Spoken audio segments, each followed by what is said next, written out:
اللہ تعالیٰ نے بھٹو صاحب کو بے شمار صلاحیتوں سے نوازا ہوا تھا، لیکن جنرل ضیاء الحق کو بھی اللہ تعالیٰ نے انتہائی مضبوط اعصاب، اداکاری، انکساری کے بے پناہ صلاحیتوں سے نوازا ہوا تھا۔ لیکن ناظرین، بھٹو صاحب جنرل ضیاء الحق کو انگلی کے اشارے سے کیسے بلاتے تھے؟ کیا جنرل ضیاء الحق بھٹو کے جوتے صاف کیا کرتے تھے؟ اور بھٹو کا جنرل ضیاء الحق کے ساتھ کیسا رویہ تھا؟ ایسے 11 فیکٹس ہم آپ لوگوں کے ساتھ آج شیئر کرنے والے ہیں۔ فیکٹس نمبر 1، آپ کو جان کر حیرانگی ہوگی کہ جنرل ضیاء الحق کو 1 مارچ 1976 کو 7 سینئر جنرلوں کو بائی پاس کر کے آرمی چیف کے عہدے پر فائز کیا گیا تھا۔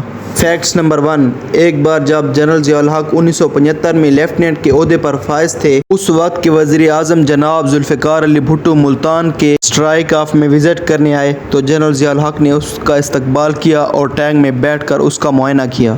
رات کو جب سب چلے گئے تو بھٹو صاحب نے دیکھا کہ نیچے صحن میں کوئی پہرا دے رہا ہے۔ انہوں نے دیکھا کہ یہ ضیاء الحق تھے جو کہ سگریٹ پی رہے تھے۔ بھٹو صاحب کو اس طرف آتا دیکھ کر ضیاء الحق نے اپنی سگریٹ اپنی وردی میں ڈال دی۔ بھٹو صاحب نے رکنے کی وجہ پوچھی۔ ضیاء الحق نے کہا کہ میں دیکھنا چاہتا ہوں کہ آپ کو کسی چیز کی ضرورت تو نہیں؟ تو جب بھٹو نے ضیاء الحق کی پینٹ جلتی ہوئی دیکھی تو اس سے کہا you are burning my army, تو اس سے ضیاء الحق تابعداری سے مسکرا دیے۔ جب جنرل ضیاء الحق آرمی چیف بنے تو جناب ذوالفقار علی بھٹو ان کو منکی جنرل کہہ کر پکارتے تھے، جیسا کہ وہ کہا کرتے تھے where is my monkey general, یعنی میرا بندر جنرل کہاں ہے؟ اس پر ضیاء الحق آگے آتے اور یو آر کائنڈ اٹینشن سر کہتے۔ اس کے علاوہ بھٹو ضیاء کے دانتوں کا مذاق بھی اڑاتے اور جنرل ضیاء الحق تاثرات کو ایسے شو کرتے جیسے یہ بات انہیں ذرا بھی بری نہیں لگی۔ فیکٹس نمبر 3، جنرل ضیاء الحق نے 5 جولائی 1977 کو مارشل لاء لگا کر اقتدار پر قبضہ کر لیا تھا۔ اب بات کرتے ہیں ایک دلچسپ قصے کی۔ ناظرین گرامی، ذوالفقار علی بھٹو ضیاء الحق سے بہت مطمئن تھے۔ ضیاء الحق مارشل لاء والے دن تک بھٹو سے ملتے رہے۔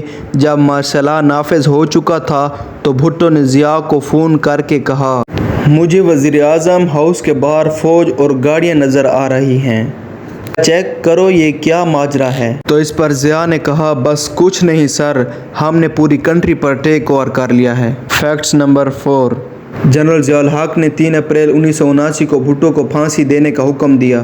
دوستو، یہ بھٹو کی پھانسی کی رات تھی۔ جنرل صاحب اس حکم کے باوجود معمول سے کام کرتے رہے۔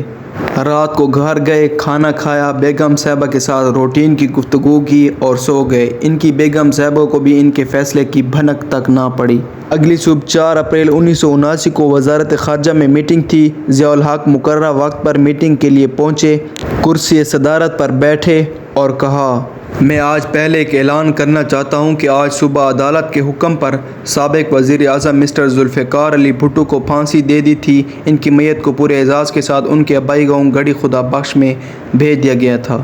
ان کی میت ان کے آبائی گاؤں میں پورے اعزاز کے ساتھ دفن ہو چکی ہے۔ آپ لوگ ایجنڈا کھولیں اور میٹنگ شروع کریں۔ یہ بات سن کر میٹنگ میں موجود سب لوگوں کا رنگ اڑ گیا اور ٹانگیں کانپنے لگی اور جنرل ضیاء الحق پورے اطمینان سے ایجنڈا ڈسکس کرتے رہے۔ انہوں نے اس کے بعد بھٹو کے بارے میں ایک لفظ بھی منہ سے نہیں نکالا۔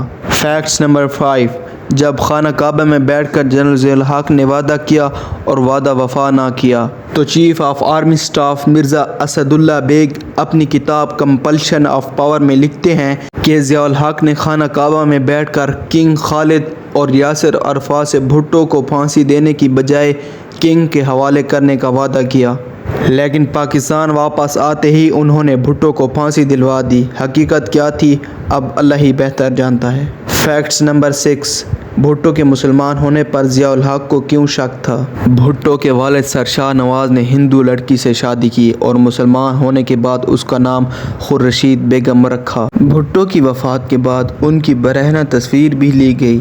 بھٹو کے جیل سپرنٹنڈنٹ کرنل رفیع الدین اپنی کتاب میں لکھتے ہیں کہ ذوالفقار علی بھٹو کی وفات کے بعد ایک فوٹوگرافر آیا، اس نے بھٹو کی پرائیویٹ پارٹ کی کچھ تصویریں لیں۔ اس کی وجہ یہ تھی کہ بھٹو کے ختنے اسلامی طرز کے مطابق ہوئے ہیں۔ تصویر لینے کے بعد یہ بات شک سے باہر ہو گئی کہ بھٹو کے ختنے واقعی اسلامی طرز کے مطابق کیے گئے ہیں۔ فیکٹ نمبر 7، ایک بار ایٹمی سائنسداں ڈاکٹر عبدالقدیر خان نے بھٹو کو بچانے کے لیے خفیہ طریقے سے ترکی گئے تھے۔ وہ کہتے ہیں کہ مجھے اس بات کا یقین تھا کہ عالم اسلام کو ان جیسے یعنی کہ بھٹو جیسے عظیم لیڈر کی ضرورت ہے۔ ترکی صدر نے ڈاکٹر عبدالقدیر خان کی موجودگی میں ضیاء الحق کو فون کیا۔ ضیاء الحق نے ترکی صدر کو بھٹو کو پھانسی نہ دینے کا یقین دلایا، لیکن ترکی صدر جانتے تھے کہ ضیاء الحق بھٹو کو پھانسی دے دیں گے، چونکہ ضیاء کا یہ خیال تھا کہ اگر بھٹو کو پھانسی دے دی جائے تو ان کے مقابلے میں اور کوئی تگڑا حریف نہیں ہو سکتا۔ فیکٹ نمبر 5، ذوالفقار علی بھٹو نے جنرل ٹکا خان سے مشورہ لیا کہ آپ کا جانشین کس سے بنایا جائے۔ زیر غور 8 جرنیلوں میں آخری جنرل ضیاء الحق تھے۔ ٹکا خان جنرل ضیاء الحق کو ڈل کہا کرتے تھے۔ ان کا خیال تھا کہ چونکہ ضیاء ایک مذہبی شخص تھا، ساری رات مسلح پر پڑا رہتا، لہٰذا وہ بھٹو کے لیے کوئی پرابلم کریٹ نہیں کرے گا۔ پھر ذوالفقار علی بھٹو نے ٹکا خان کی سفارش پر جنرل ضیاء الحق کو 7 سینئر جرنیلوں پر فوقیت دیتے ہوئے 1 مارچ 1976 کے روز آرمی چیف بنا دیا۔ فیکٹس نمبر 9، ضیاء بھٹو کے بہت تابع دار تھے۔ اس بارے میں اسٹینلی اپنی کتاب میں لکھتے ہیں کہ ایک بار رومانیہ کے صدر پاکستان کے دورے پر آئے۔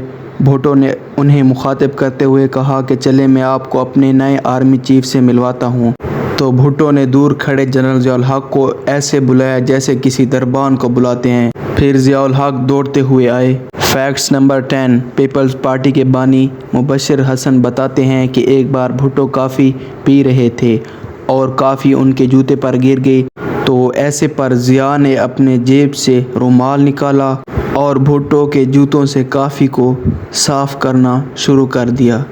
ابھی ضیاء الحق نے ایک جوتا صاف کیا تھا کہ بھٹو نے اپنا دوسرا جوتا بھی آگے کر دیا۔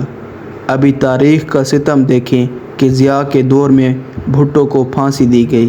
فیکٹس نمبر 11، کم ہی لوگ جانتے ہیں کہ جس C-130 میں ذوالفقار علی بھٹو کا جسد خاکی راولپنڈی سے ان کے آبائی گاؤں میں پہنچایا گیا تھا، 9 سال بعد اسی C-130 جس میں ضیاء الحق سوار تھے بہاولپور کی بستی لال کمار میں گر کر تباہ ہو گیا تھا۔ اگر آپ کو ہماری ویڈیوز اچھی لگیں تو ہمارے چینل کو ضرور سبسکرائب کیجیے گا اور ہمیں سپورٹ کیجیے گا۔ پھر ملتے ہیں ایک نئی ویڈیو میں۔